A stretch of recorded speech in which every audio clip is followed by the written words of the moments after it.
तो अब जो आप मेरे पीछे ये खूबसूरत सी जगह देख रहे हैं, इस जगह का इतिहास जितनी ये खूबसूरत है उतना ही खतरनाक, भयानक और बुरा है। तो इसी जगह पर स्वागत है आप सभी का हमारी एक नई व्लॉग में।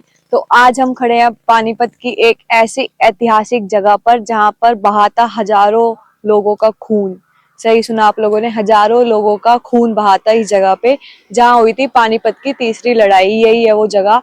अब आप देख सकते हैं कि ये पीछे से काफी सुंदर दिख रही है आपको, पर एक जमाने में यहाँ चारों तरफ खून ही खून था, सिर्फ और सिर्फ खून।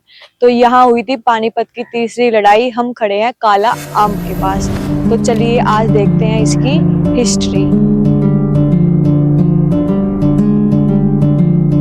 तो भाई यहाँ गेट से एंटर करने के बाद सबसे पहले ये दिख रहा है यहाँ पे पानीपत वॉर मेमोरियल। यहाँ पे लिखा है कि पहली लड़ाई, दूसरी लड़ाई, तीसरी लड़ाई, चौथी लड़ाई, मतलब किस किस के बीच हुई है। तो यहाँ कहीं आपको इसकी फोटो दिख जाएगी, आप इसे पढ़ सकते हैं। चलो अब चलते हैं आगे। 1707 में शिवाजी राव का एक सपना था कि पूरे भारत पर सिर्फ और सिर्फ मराठाओं का ही राज हो। 1758 में मराठाओं का जो मेन नेता था वो था बालाजी बाजी राव, और जो शिवाजी राव का सपना था, मतलब पूरे भारत पे मराठाओं का राज हो, ये सपना लगभग उसी ने पूरा किया था। के बाद बालाजी बाजीराव ने 1758 में मुगलों को हराया, दिल्ली और लाहौर दोनों ही अपने कब्जे में ले ली। उससे पहले लाहौर का जो राजा था वो था तैमूर शाह, और तैमूर शाह के बाप का नाम था अहमद शाह अब्दाली। तो चलिए अब जानते हैं इसके आगे की कहानी।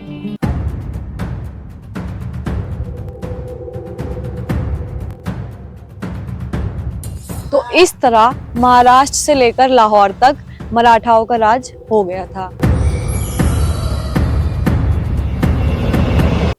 अहमद शाह अब्दाली को जब ये पता लगा कि उसके बेटे को वहां से निकाल दिया है मराठाओं ने लड़ाई करके और उस जगह पे कब्जा कर लिया है, तो अहमद शाह निकल पड़ा मराठाओं के खिलाफ लड़ाई लड़ने के लिए। अफगानिस्तान से निकलने के बाद अहमद शाह अब्दाली ने 1759 में पश्तून तथा बलूच लोगों को भी अपनी सेना में शामिल कर लिया, जिससे कि फायदा क्या हुआ कि उसकी जो सेना थी बहुत ज्यादा बड़ी और ताकतवर हो गई। उस सेना को हासिल करने के बाद उसने पंजाब के ऐसे ऐसे हिस्सों पर हमला किया जिन हिस्सों में मराठा सैनिक बहुत कम थे, और उन सबको अपने कब्जे में ले लिया।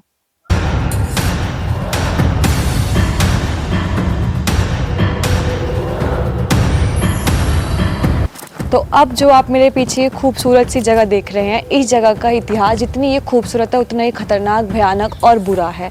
तो इसी जगह पर 1761 में 14 जनवरी को दोनों मराठा और अहमद शाह अब्दाली दोनों की सेना आमने सामने आ गई थी, और उस युद्ध में उनके बीच जो युद्ध हुआ, उस युद्ध में हजारों लोग मर गए एक ही दिन में। तो आ चुके हैं अब हम इस जगह पर जहां एक समय पे काले आम का पेड़ होता था। काले आम का पेड़ का मतलब है कि उस पेड़ पर जो आम आते थे वो काले होते थे। तो ये जो आप पिलर देख रहे हैं यही काला आम है, यानी कि the black mango tree. The black mango tree इसका नाम आखिर पड़ा तो पड़ा कैसे? इसका नाम द ब्लैक मैंगो ट्री यानी कि काला आम इसलिए पड़ा क्योंकि जब इस जगह पर लड़ाई हुई तो 40,000 मराठाओं की जान गई और काफ़ी सारे सैनिकों की जान भी गई। कोई भी परिवार ऐसा नहीं था जिस परिवार में से एक भी इंसान मराठाओं का ना मरा हो, कोई भी परिवार नहीं था ऐसा। उस समय में यहाँ पे जो मैंगो का ट्री होता था, यानी जो आम का पेड़ था, उस आम के पेड़ ने सभी सैनिकों का खून सोख लिया अपनी जड़ों के अंदर, और उस कारण से उस पेड़ पे जो आम आते थे वो काले आते थे, और इसीलिए इस जगह का नाम पड़ा द ब्लैक मैंगो ट्री। उस ट्री का नाम पड़ा और इस जगह का नाम पड़ा काला आम।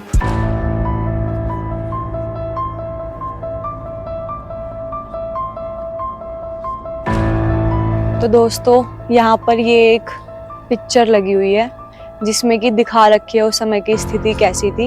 एक तरफ हमारे मराठा की सेना है और एक तरफ अहमद शाह अब्दाली की सेना है, और दोनों की आपस में लड़ाई हो रही है। तो ये आप देख सकते हैं कुछ